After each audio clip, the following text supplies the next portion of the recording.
Last time, the team used Robert Caliburn's notebook to discover the location of the Orb of Air. However, their path is now blocked by arguably the worst supervillain ever, and Burnout's nemesis, the Mind Blogger, who plans to finish them off by using his uncanny ability to read one of his poorly written screenplays and put all of them into a deep sleep.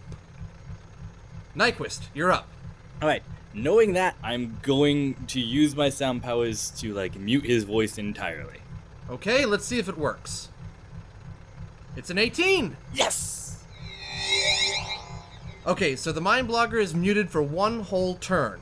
Once it gets back to Nyquist, he'll be able to speak again. Take advantage of it while you got it. Burnout, you're up. What? Okay, take the earplugs out. The Mind Blogger is muted temporarily. Now you gotta get that force field to deactivate, so you and the others are gonna have to attack it. I punched the force field in the groin. There. Why don't you try something else? Let's see. I walk up to the force field and I flick it. Okay, fine, we'll do that. It's a 2. You flick the force field, it hardly does any damage. Good for you. Hybrid, your turn, and please do something other than flick it. Okay, so this thing does take damage and gets weak when it takes on a lot of pressure. What's going to give me a high yield impact here? You could always throw Burnout at it. Everybody out of the party bus! Oh, okay, you're gonna throw the party bus at the force field. Alright. Homeless Uncle Dunk, the driver, and the other partygoers vacate the bus. Let's see if this works. The weekly DOSPA finances meeting is gonna go so well. You got a 5. So does that mean that the party bus survived? Well, kind of.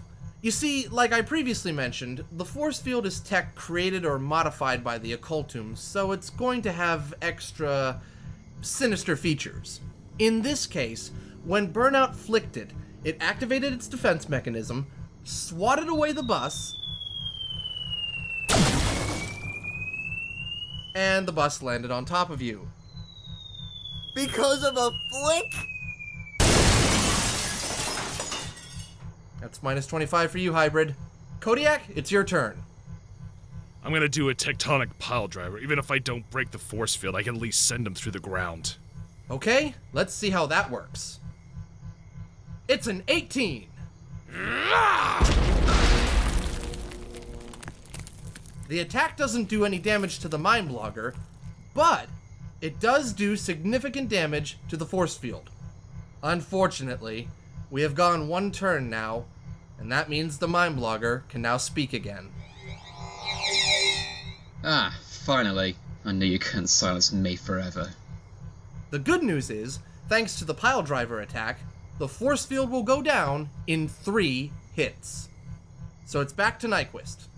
Okay, knowing that, I'm going to probably take my chances, and I'm going to go up to the force field, and I'm going to punch the force field with all my might. Okay, so Nyquist is going to punch the force field, most likely adding his sonic powers to that punch. Okay, rolling. Oh, it's a 17. The scene opens in a dimly lit room. Janet Parker, a young woman of about 22, sits alone penning a letter while the storm rages outside. Nyquist is put to sleep, and, as I mentioned, the force field has some sinister secondary features which the Mind Blogger has control over. One such feature is the ability to send out a controlled lightning jolt from the force field's energy matrix. Ow. That's minus 25, and it's back to Burnout. Let's see. I walk up to the force field and I flick it. Stop flicking it! Do something to it! I'm flicking it. All right, fine. You can flick it. It's an 18. Sweet!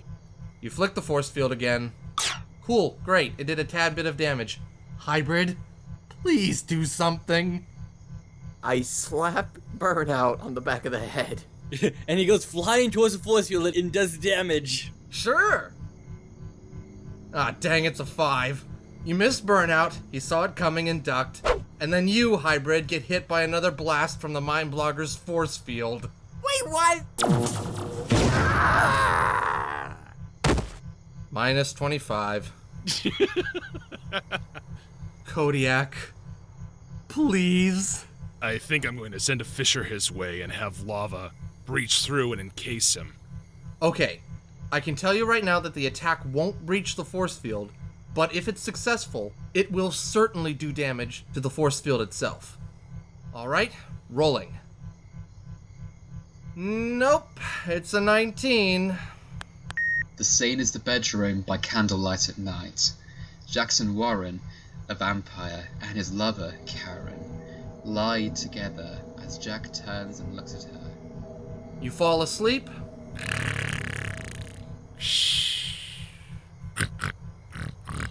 And he zaps you.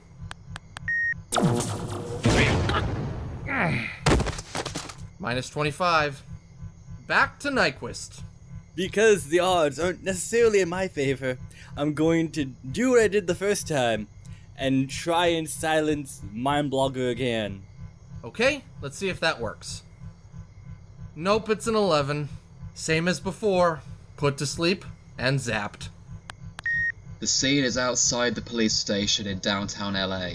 Rough and rugged cop Mike Slade is speaking with his partner, the lovely but surefire. Minus 25. Burnout, he's your nemesis. Do something. I'm gonna walk up to the force field and I'm gonna flick it again. Hey, okay, we're gonna flick it again. At least it does some damage. It's an 8. Why? Jeez. How? So Burnout walks up to the force field and flicks it again.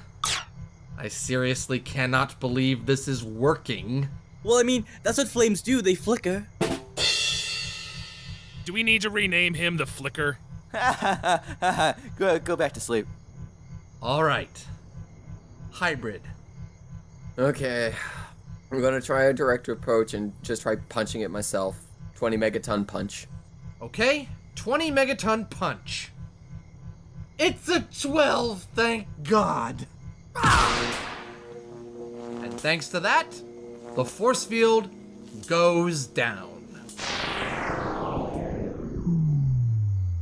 Yay, all thanks to me. Somebody smack him later. For now, I bet you guys would like to have a word with the Mind Blogger.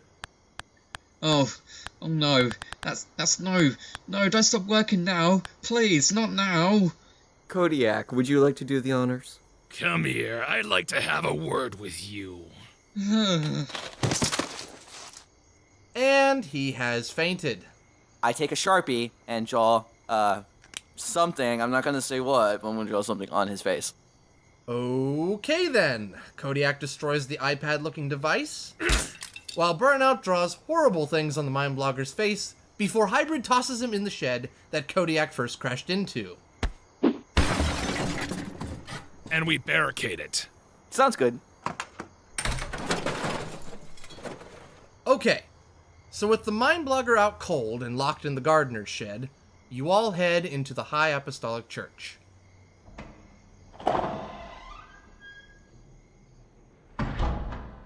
As you could probably guess, the inside of the church is even more magnificent than the outside.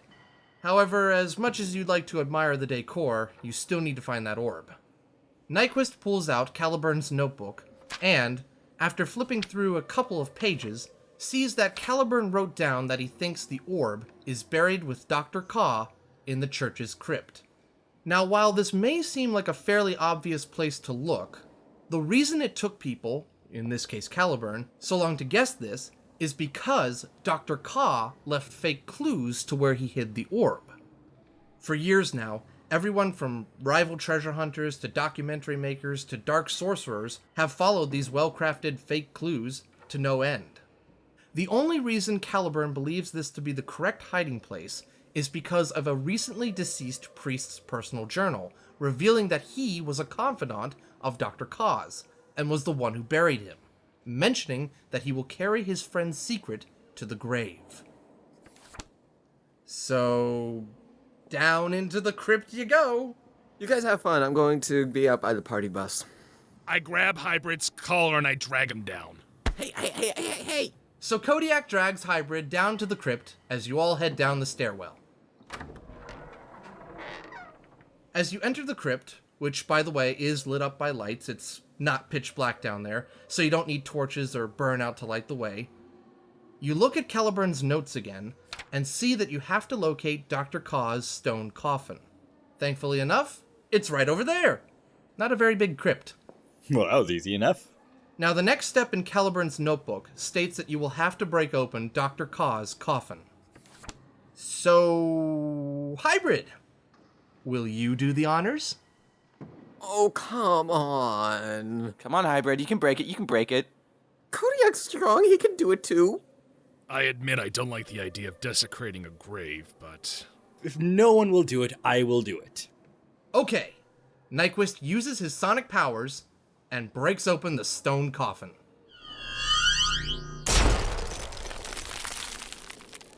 But instead of a body, you find a staircase. What? Okay. So you all head down the stairwell in the coffin. Now you're gonna need burnout to light the way, because let me tell you, it is super dark down there. Light a match, Flicker. Burnout lights up, illuminating where you are, and you see that it's a man-made tunnel underneath the church grounds. And at the end of the tunnel, you see something glowing. Before we go ahead, should we do something to try to take care of our behind? Because I've been in too many of these situations in games and stuff, and whenever we go forward and think that we're going to get something, that's when the villain shows up and messes everything up and steals something from it. We're securing our behinds. Okay, fine. We'll protect your butt, okay? Okay, I'll tell you what. Since Burnout is leading the way because he's got the light, Hybrid can take the rear since he has very good senses and could alert you all if someone is coming your way. Is he literally taking the rear, or...? Anyway, you guys continue down the tunnel towards the glowing object, and as you get closer, you see it, sitting on a pedestal at the end of the tunnel. The Orb of Air. There it is. I'm gonna take it. Okay, caution. Not just anyone can touch these orbs, and there's no way to tell just who can. The former dictator of Lugindu, Joseph Otanga, attempted to do so with the Orb of Magic, and now he's in jail, but over half his life was pulled out of him after undergoing a terrifying transformation. Heck, I'm told that they have to keep him in solitary and away from other inmates because he has a craving for raw meat, living or not. So you're going to need to find another way to transport the orb. We balance it on the chip. Well, it is the perfect potato chip, so let's see if you can balance the orb on the chip and into a bag Burnout has on him. So, you got a 4.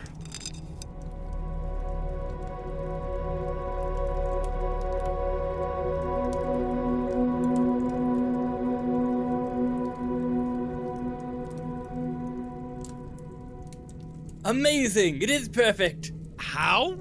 It's simple, Kodiak. It's the perfect potato chip. I don't care if it's a freaking Pringle. Look, it's a big chip. It has to be the perfect chip, therefore it has to be big. Big enough to hold the orb. Like a toboggan? Well, either way, you get the orb safely into Burnout's bag.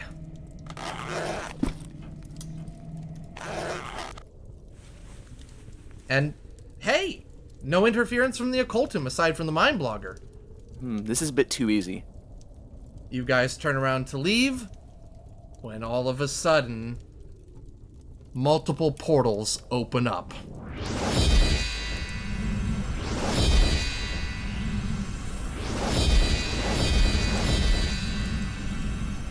What? I'm a big fan of the games. And with that, 20 armed occultum agents leap from the portals.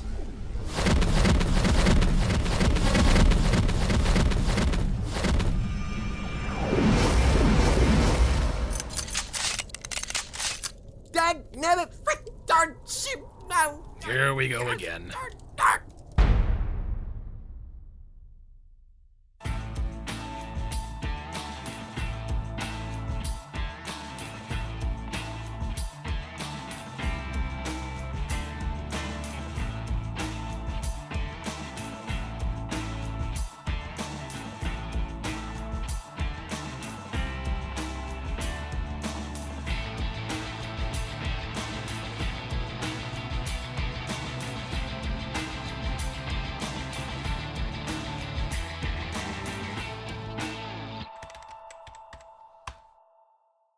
Thank you for watching Tale on the Air. The characters and world of the Champions RPG are owned by their respective owners. The characters created by our contestants are owned solely by the contestants. The Fox and the Fedora, Tale on the Air, Director Fox, and all characters connected with that character are all owned by Sean Basinger and ZMEdia Productions.